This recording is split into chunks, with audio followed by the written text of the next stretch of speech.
Again, this starts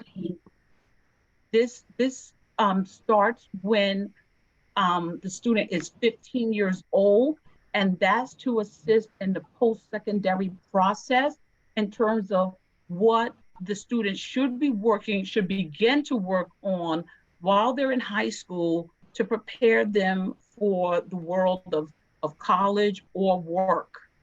Okay, so everything here in yellow that's highlighted is speaking to transition, what his instruction should look like, what kind of courses he should be taking, what related services will be provided, what type of skills he should be working on in the related services, their community experiences, participation, whether it's in school, being on a team, outside. Uh, for example, Willie wants to become a computer technician. So, for example, at high school, we are working with the Center for Career Freedom, in which they provide technology services for students. So we would indicate that under the community experience.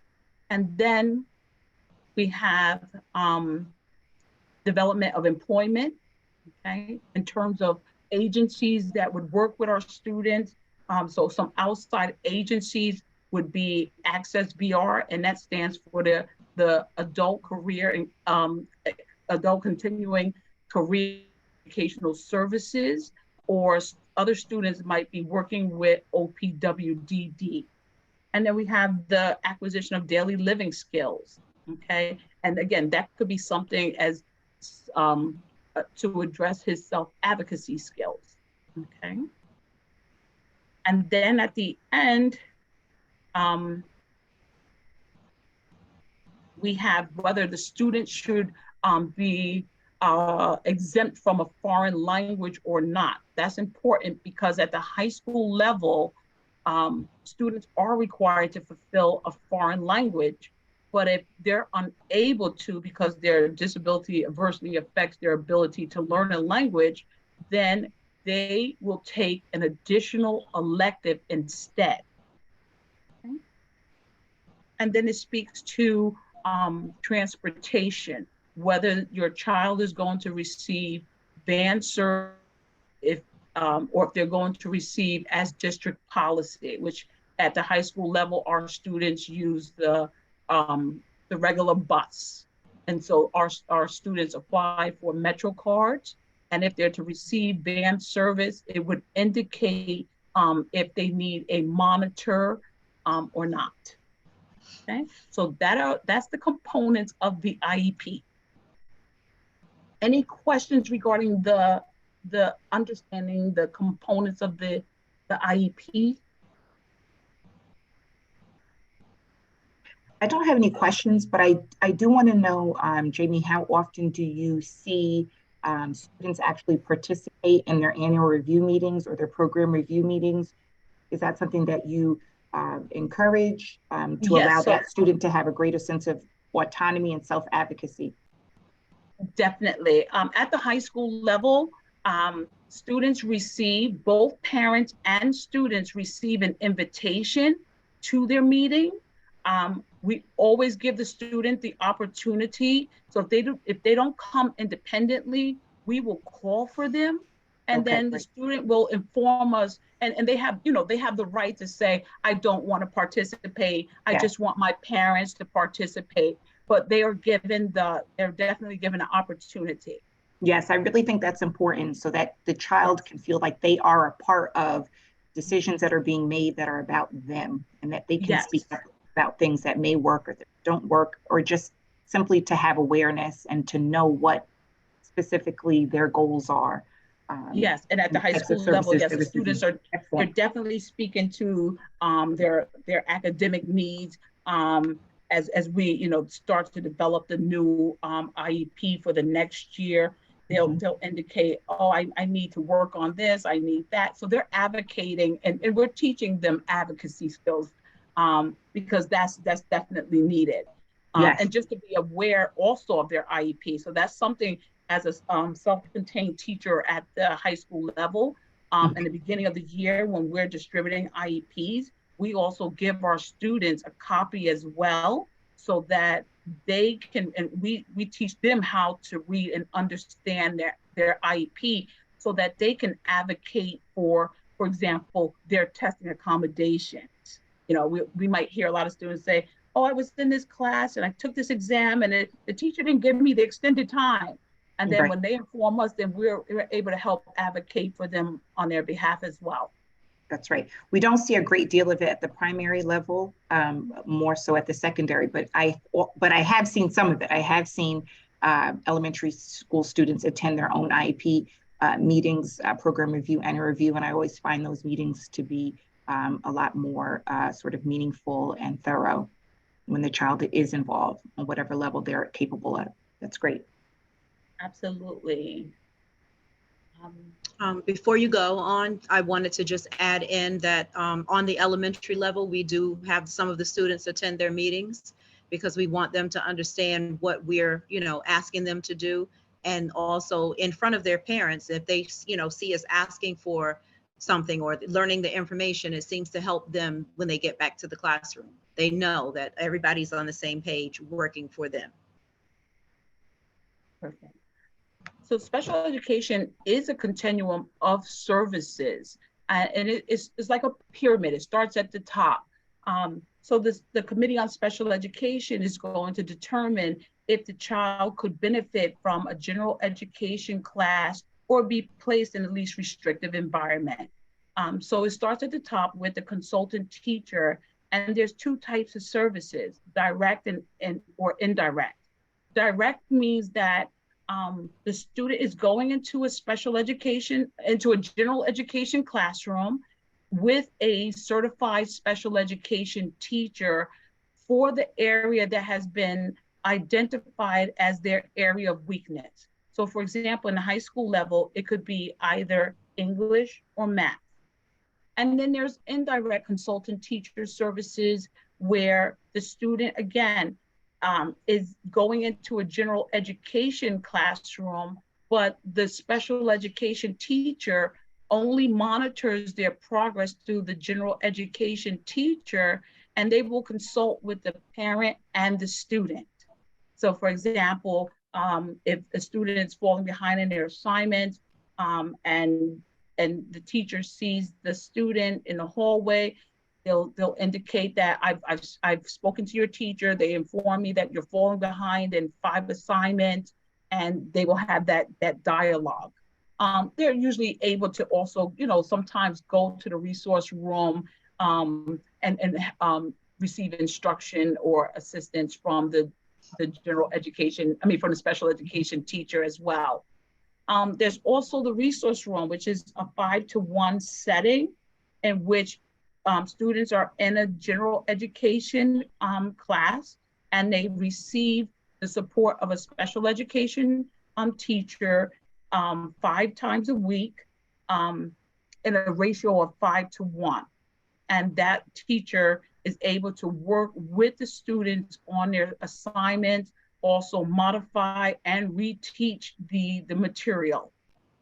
And then there's related services such as OT, PT, speech, skilled nursing, hearing. And then there's integrated co-teaching, which is, well, I'll just say in Yonkers as an example, is not mandated to have integrated co-teaching, but it can be offered in other districts where you have a special education teacher and a general education teacher in the classroom working together to service the students. And then you have the special class, which could have ratios of 15-to-1, 12-to-1, 12-1-1, 8-1-1, or 8-2-2. So I had said earlier that as special class teachers, we adapt the content, methodology, and delivery of instruction to address the unique needs that results from the student's disability to ensure access to the general education curriculum so that the student can meet the educational standards that apply to all students. And then we've gone through the IEP. So the district is going to send you a copy of the IEP in the mail. Familiarize yourself with the services on the IEP that your child is to receive. Each student is assigned to a teacher who is going to manage and implement all aspects of that IEP. And always maintain contact via school, email, telephone with the teacher regarding your questions or concerns about their services. At the high school level and the elementary level, also, we have what they call a pupil support team, and it could be called a different name in your school district, but it's a formal meeting that consists of the grade level administrator, the teacher, the guidance counselor, the school psychologist, the social worker, the nurse, parent, student, agency provider, and we meet to discuss any type of academic, social, and emotional concerns. And when necessary, as a team, we develop interventions that we implement for 4 to 6 weeks to see if the interventions are helping the child or not helping the child. We meet again after the 6-week period to determine that. And if the interventions are not successful, we implement additional interventions as required. And the team determines at that point if a program review is necessary, or if a child should be referred to the Committee on Special Education for initial eligibility of services. If you find that your child is struggling in school, do not wait. A program review can be requested at any time of the school year by the parent or guardian of the student. I know at the high school level, as a chair, as a department rep, I assist my parents in writing the letters and making sure that we add in distinctively what we're looking for. So for example, if we know that a child may require counseling in addition to requiring academic support, in my letter, I will request that we're seeking initial eligibility of services through the CSC, and that we're also requesting a counseling evaluation as well. So you want to make sure you have, that language in there. You can always reach out to the department liaisons, the chairperson, or the department rep to assist in that process. And then the district sends a consent for reevaluation that you have to return immediately to begin that process so that the child can be reevaluated. And then each year we have the annual review meetings, and that's to discuss the progress and to determine the placement of the student for the following school year. And we always ask for participation of everyone, parent, guardian, student, outside agencies, to develop that new IEP. Okay. In regards to graduation requirements, at the high school level, students require 22 credits to graduate over a 4-year period. And that means that they're taking 4 years of English, 4 years of social studies, 3 years of math and science, 3.5 credits of electives, 2 credits of physical education, and 1 credit of foreign language if their IEP states that they are required to take a foreign language. If they are exempt from a foreign language, they have to make up that credit in an elective. So that would bring them from 3.5 credits of electives to 4.5 credits of electives. And they must fulfill an art or a music credit. The Regents examinations that students take at the high school level, in 9th grade, they're taking Algebra 1 and a science. That science could be either living environment or earth science, depending on the course that they're taking.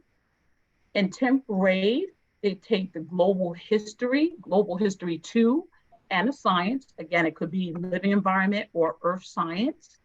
And then at 11th grade, they're taking ELA and the US history and government. So those are the 5 Regents exams. And then at the high school level, there's different types of diplomas as well as credentials. So beginning, we always start our students off with working towards a Regents diploma. And there, students have to earn scores of a 65 or better on all 5 Regents exams. To receive a local diploma, which allows students to attend college, they have to earn scores of a 55 through a 64 on Regents examinations. And then we have the local diploma through the superintendent's determination, where students who earn a 55 through a 64 on English and algebra Regents, but they have difficulty passing science and social studies. We can apply. Parents have to submit an application for that. And then there's other work that we have to provide proof that they have achieved proficiency in those other courses. And then we have credentials. The credentials are the Career Development Occupational Studies, which is a CDOS commencement credential that does not allow your child to attend college. It is a credential where the student in school is working or has earned work readiness skills. So it's saying that your child is eligible to go out into the world of work for employment. And then we have the Skills Achievement Commencement Credential. Again, that's for students that are typically in a special class or basic living skills program, and they are alternately assessed. It's not a high school diploma. It allows your child to go into other programs like post-secondary programs, habilitation programs, pre-vocational programs, and those students typically work with the Office of, it's called the OPWDD, the Office of People with Developmental Disabilities. And at the high school level, transition services are crucial. So we have outside agencies that will work with your child, Access VR, as well as OPWDD. Access VR will work with students that are interested either in attending college or going into the world of work. And their goal is to ensure that whatever their vocational goal is, that is achieved. So for example, if a student is going to college and they're having difficulty in one of their courses, they will provide a tutor to ensure that they are meeting the needs of that particular class. Depending on parents' income, they do provide some funding, but they meet with you and they obtain your information to determine if they're eligible for financial assistance as well. The Office of People with Developmental Disabilities, they provide, again, assistance to students that are severely disabled. Usually parents start that process when the child first receives their initial IEP, because the process is long. It also requires, well, both services, agencies, they will require a current psychological as well as a current educational assessment. If your child assessments or evaluations, I should say, are outdated, you may want to request that 3 years in advance before they graduate from high school, so that those evaluations are in place. Otherwise, I know Access VR and OPWDD sometimes will administer their own psychological and educational assessments. Thank you. Any questions? Thank you. No, you were extra thorough. Thank you. That was great. Does anyone have any questions? right? She was completely Very thorough. informative, very helpful Yes. for Very informative. parents. Yes, Yep, that thank was you. great. So, okay, that was pretty good. 5 minutes over, not too bad. Thank you, Tamara, with the thumbs up. With the thumbs up icon. I want to thank both of our professional long career teachers again for their experience, their insight, and giving us, some parents some training so they kind of understand how special ed works a little bit better. So you kind of go on armed and have some information. And we have our Spanish session coming up next with Coral Gamma, right? That's how you say it? Correct, yes, Coral That's Gamma, at yes. 4:00. It's the same link. So if you have the link from this one, just log off, wait a little while, wait until 4:00 and then log back on, and we'll be right back in business with the Spanish session. We Okay. also have the next speech and language pathology is on the 25th, right? That's correct, So, yes. like I said, we're doing things a little bit Mhm. different in these workshops. We're doing the disciplines that our children will be directly connected to. So it's a psychology, special ed, speech, OT, PT, ABA, and legal advocacy. Legal advocacy is one that every parent should really try to chime into. But anyway, thanks again for coming. Everyone here will get a flyer from me for speech and language pathology. Look in your inbox and feel free to share it. Oh, that also has a Spanish component. Yes, it definitely has that Spanish. Slide will be translated into Spanish. We're getting there. Give us a minute. We're trying to catch up. And but we have a Spanish speaking person today for special ed for today. Okay, that'll start at 4:00. I said it's the same link. So just log off and then log back on at 4:00. And thank you so much. We'll see you guys again. The next time will be the 25th for the next discipline or session, but later on today for Spanish. All right. That's right. So we'll be on our Thank you so third much, part everyone. of this series on August 25th. Third Right, part. and that speech and language pathology is on the 25th. So everyone will receive the link from me. If by some chance you don't, hit me with an email and I'll send it to you. Thank you All so right. much, Thank you everybody, so for joining much. us. All righty. Take Bye-bye. care. Job well Thank done. you. You're welcome. Very welcome. Okay.